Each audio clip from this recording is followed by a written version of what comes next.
السلام عليكم، اهلا وسهلا، مرحبا بكم معايا في فيديو جديد، فيديو على قناتي قناه ساره هرامي. البنات طولت عليكم شي شويه الغيبه ماشي غير شويه بزاف، وانا جيتكم اليوم بواحد لا فيديو اللي جديد. نتمنى ان شاء الله تكونوا كتفرجوا نتوما في احسن حال. هنا جيت نهضر لكم شي شويه على هذا المشروع البنات اللي كتسولوني بزاف التعاليق ديالكم. سمحوا لي ما كنجاوبكمش، كنقرا التعاليق ديالكم، ولكن كنقول غادي نسجل لكم فيديو ونشارك معكم معلومات ونصائح وكذلك باش تستافدوا البنات اللي بغاو يبداو هذا المشروع. ولكن مع الاسف ما كل مره كنقول يعني غادي نسجل فيديو، ولكن الوقت ما كيكفينيش، سمحوا لي بزاف. حتى اليوم راني سجلت هذا الفيديو تقريبا دابا شي 10 ايام، والمهم ان شاء الله نحطو لكم اليوم. يسمحوا لي والله ما شويه ثقيله في هذا الشيء ديال اليوتيوب الله يهديني وصافي. المهم غادي نقول لكم البنات الخطوات الاساسيه لنجاح هذا المشروع. ضروري اختيار اسم وشعار مناسب وجذاب وبسيط في نفس الوقت، يعني باش تجذبوا الكليان ضروري غادي تختاروا واحد الاسم وشعار مناسب وكيكون في نفس الوقت كيجذب الكليان. والعلامه التجاريه من بين الاشياء التي حتى هي كتجذب الزبناء. ضروري الكليان خصك ديري شي علامه تجاريه تكون مزيانه ومناسبه للمشروع ديالك. واحترام شروط الجوده باستخدام المواد الاوليه الخام، كما كنقول لكم دائما يكون الاتقان ولا يكون ما يكونش البنات يعني ما تخدموا بالمواد الاوليه اللي تكون يعني مزيانه، ما تتبعوش الرخاء ولا تقولوا لا معليش ولا، لان هذا راه برودوي كيحطوه على البشره. الكليانه فاش كتجي عندك راك غادي يعني باغيه تدي شي حاجه اللي مزيانه اللي غادي تعطيها افاده ماشي غادي تضرها. وكما كنقول البنات التركيز على التغليف والتعليب الجيد والمحكم للمنتجات باش المنتوج ديالكم ما يضيعش. ضروري خص يكون محكم، يعني تكون التغليف والتعليب يكون مزيان، يعني تحكموه مزيان، ما يكونش مثلا باش ما يضربوش البرد ولا الشمس، يكون بعيد على اشعه الشمس باش المنتجات ديالكم تبقى يعني مزيانه ومحميه. والاهتمام بالشكل الخارجي للمنتج، لان راكم عارفين كيلعب دور كبير باش يجذب لكم الكليان. يعني الشكل الخارجي مثلا الزيتيكات كما كتشوفوا هنا البنات. انا خديت هاد لا ماشين، خديتها اونلاين، هاد لا ماشين اللي كنستخرج بها لي زيتيكات بثمن مناسب ومزيان، وفي نفس الوقت كتنفعني باش كندير هاد الشيء غير يعني من داري بلا ما نبقى كل مره كنمشي نطبع في المطبعه. ودايره غير يعني شكل بسيط كما كتشوفوا هنايا، ماشي شي حاجه اللي هي كي نقولوا لي زيتيكات راه ضروري خص يكونوا شي حاجه اللي فيها اسمك وكل شيء. انا لحد الساعه راه كنخدم غير هكا والحمد لله غاديه بخير، فتقدروا تبداو المشروع ديالكم غير هكا شويه بشويه من بعد وتكبروه. ولي برودوي البنات لي برودوي ضروري يكونوا في قريعه ديال الزاج باش كيكونوا مزيانين ومحميين باش كتعطيهم للكليان في امان. وهادو اللي كندير فيهم القريعه ديالي باش كنصيفطهم مع الليفرور، راه ضروري خصكم من هادو باش ما يتهرسوا لكمش القريعات ديالكم، يكونوا في امان. صافي كتحطوا عليهم لادريس العنوان ديال الكليانه وكل شيء، صافي كتصيفطوهم كيمشيو ما كيتهرس ما كيوقع لهم حتى شي حاجه. هادو كنت خديتهم اونلاين. وحتى القريعات البنات لومبالاج راني كنت شاركته معكم منين كناخذو من واحد المحل من هنايا في بلجيكا ماشي بعيد. كنت خليت لكم العنوان ديال واحد الفيديو حطيته لكم هذه 3 سنين ولا في القناه، راه عندي راه عنده كل شيء اللي بغيتو، وتقدروا تاخذوا لومبالاج حتى اونلاين. البنات بالنسبه للبنات اللي هنا في بلجيك والبنات اللي خارج بلجيكا اولا في المغرب غادي نشارك معكم واحد النمره ديال واحد المحل كيبيع مانيش عارفه بالضبط المحل ديالو فين، واش في الرباط ولا كازا ولا فاس ولا مانيش عارفه، ولكن الا بغيتو مهتمين خليو لي في التعليق غادي نشارك معكم النمره ديالو العنوان ديالو كل شيء. كيبيع لومبالاج القريعه ديال الزاج، يبيع كل شيء الحاجه اللي بغيتوها عنده باثمنه مناسبه، يقدر يبيع لكم حتى بالجمله. صافي البنات هنا انا كنت كنشارك هاد الطلبيه وفي نفس الوقت كنت كنخدمها للكليانه ديالي وشاركتها معكم في نفس الوقت. هنا البنات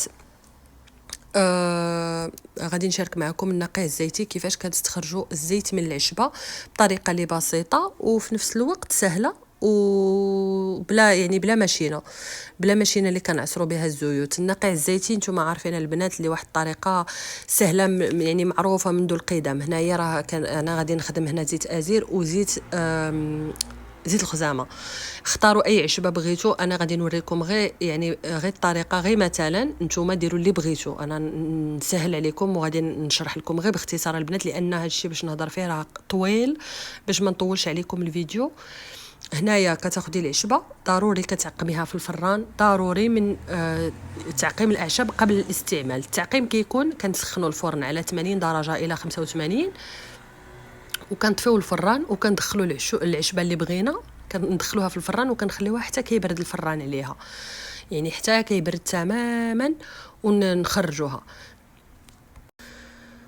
صافي نتوما ديروا اي عشبه بغيتو البنات. انا عطيتكم هنايا غير مثال وانتوما اختاروا اللي بغيتو. انا كنت هنايا محتاجه لهاد الزيوت كانوا مطلوبين عندي وخدمتهم وقلت نشاركهم معكم. هنايا عندي الخزامه غادي راني سخنت ديجا الفران، غادي ندخلها للفران هي وازير حتى هو غادي نديرهم في نفس الوقت، يعني الفران راه عندي سخون مزيان. هنا كنديرهم في الفران وكنخليهم حتى كيبرد عليهم تماما. هنا تقريبا عندي 100 غرام ديال الخزامه، وعندي كل 100 غرام تاع الخزامه غادي نديرو في نص سيترو ديال الزيت. هنا كناخذوا تقريبا في كل 100 ملي 100 غرام من العشبه كناخذ تقريبا كندير تقريبا نص سيترو ديال زيت الزيتون.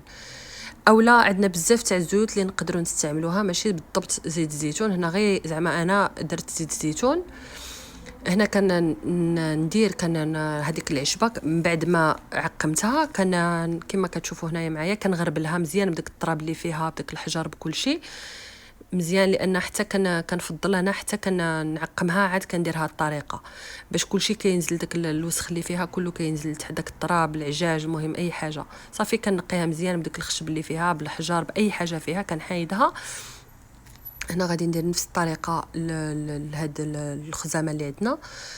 صافي البنات. وبالنسبه للزيوت الناقله هو زيت نباتي مستمده من جزء دهني من نبات وعاده من البذور والحبوب او المكسرات، يعني اي زيت بغينا نقعوا فيها هاد العشبه راه ضروري غادي تكون يعني ما غاديش نديروا شي زيت من يعني تكون ثقيله، ضروري نديروا مثلا زيت اللوز الحلو ولا نواه الشمس ولا لافوكا، بذور الكاميليا، جوز الهند، بذور التوت البري، زيت زهرة الربيع، بذور العنب، البندق، الجوجوبا، مكاديميا، عندنا الفول السوداني، وكذلك زيت الزيتون او لا زيت السمسم ولا نوار الشمس، زيت نوار الشمس. انا درت هنايا زيت الزيتون، والاكثر البنات اللي كنا يعني اللي نقدروا نديروا فيهم النقيع الزيتي هو عندنا اللوز الحلو، السمسم ونوار الشمس، هادو الاكثر، وحتى زيت الزيتون يعني الا كانت متوفره راه مزيانه، ماشي مزيانه وبزاف.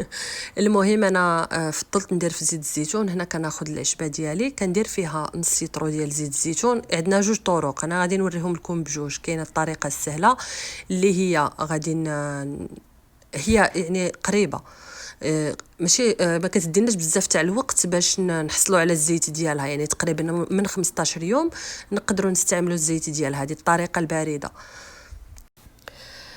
صافي هنا غادي نبداو بالطريقه الساخنه اللي بالطريقه البارده عفوا. هذه الطريقه البارده هي اللي غادي تاخذ معنا واحد المده طويله البنات، تقريبا من شهر لشهرين. هنا نمزج هذيك العناصر مع بعضها بالبلاندر ولا اي حاجه تقدروا يعني تطحنوا بها غير باش تطلق مزيان اكثر العشبه ديالنا. هنا صافي غادي نرجعها في واحد القنينه من بعد ما طحنتها غير واحد 10 سكوند ولا ما يعني وقت اللي هو قصير. صافي كنمزجها مع بعضها مزيان وكنوضعها في واحد القنينه اللي غادي الا كانت عندكم قنينه اللون ديالها داكن من الافضل. الا ما كانش عندكم انا ماشي مشكل، انا غادي كما شفتوا هنا في هذه القنينه ديال الزاج غادي نغطيها بالالومنيوم وغادي نديرها في واحد المكان اللي هو مظلم. غادي نخليها تقريبا من شهر حتى لشهرين، واحد المكان اللي مظلم وخالي من الرطوبه البنات. ضروري مده النقيع ضروري كتكون من شهر لشهرين على هاد الطريقه البارده، يعني كما شفتوا معايا. عاد غادي نستخرجوا هذيك غادي من بعد شهر او شهر ونص حتى المده ديال شهرين عاد نجبدوا هاد الزيت. فاش نجبدوها البنات كنا نديروا فيها واحد النقطه ديال الفيتامين او صافي وكانت ترجع صالحه للاستعمال. والفوائد ديالها عديده البنات، فوائد زيت الخزامه نتوما عارفين زيت الخزامه زوينه بزاف البنات. المهم ما غاديش نهضر لكم على الفوائد باش ما غاديش نطول عليكم الفيديو، من بعد نهضروا في هذا الشيء. وعندكم الا كان عندكم اي سؤال البنات خليوه لي في التعاليق غادي نجاوبكم عليه ان شاء الله فيديوهات مقبله. صافي هذا هو الزيت ديالنا هو واجد. هنا غادي نحضروا زيت ازير اللي غادي نحضروه بالطريقه الساخنه. هنا البنات غادي ندير زيت الزيتون على ازير اللي عندنا كما كتشوفوا، غادي ندير معاه نفس الطريقه، يعني غادي نطحنوا شي شويه بالبلاندر، وغادي نديرو فواحد القنينه محكمه الاغلاق مزيان، يعني جيده، مبلعه مزيان البنات، زيروها مليح حتى لا تتسرب الزيوت الطياره وتفقد فوائد العشبه، ضروري ما يعني ماشي غير ترجعوا ليها المقفله ديالها وتخليوها، لا زيروها مزيان من الاحسن. صافي البنات هنا كما شفتوا راني وضعتها في هذه القنينه، وغادي نديرها في واحد حمام مريم. غادي نجيب واحد يعني واحد الكاسرول ولا طنجره ولا اي حاجه عندكم، غادي توضعوا فيها الماء ساخن مزيان، يكون غليان الماء صافي، وغادي تخليوها على النار، واحد النار هادئه، واحد المده ديال 5 ولا 10 دقائق. صافي البنات، وغادي نخليوها تقريبا في واحد المكان اللي مظلم حتى هو واحد المده ديال 15 يوم. وها حنا حضرنا زيت ديال العشبه يعني بهذه الطريقه السخينه، ولكن الطريقه البارده كنفضلها افضل والفوائد ديالها زوينه ومزيانه. من الاحسن الا كان عندكم الوقت، راه الزيت اللي كتحضر على الطريقه البارده راه هي اللي احسن، لكن حتى هذه مزيانه، غير يعني يستحسن تكون على الطريقه البارده من الافضل.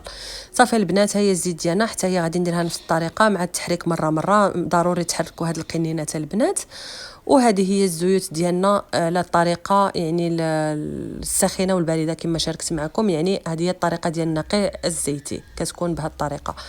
صافي البنات، كان هذا هو الفيديو ديالنا، والى عندكم اي سؤال خليوه لي في التعليق وانا غادي نجاوبكم ان شاء الله. ندير معكم واحد اللايف اولا فيديو وغادي نجاوبكم على التعاليق ديالكم كاملين، الاسئله ديالكم، والله يوفقكم جميعا. وان شاء الله يا ربي نتلاقاكم في واحد الوقيته اللي زوينه وتكونوا بخير وعلى خير. وكان هذا هو الفيديو ديالنا، وصلنا للنهايه. السلام عليكم.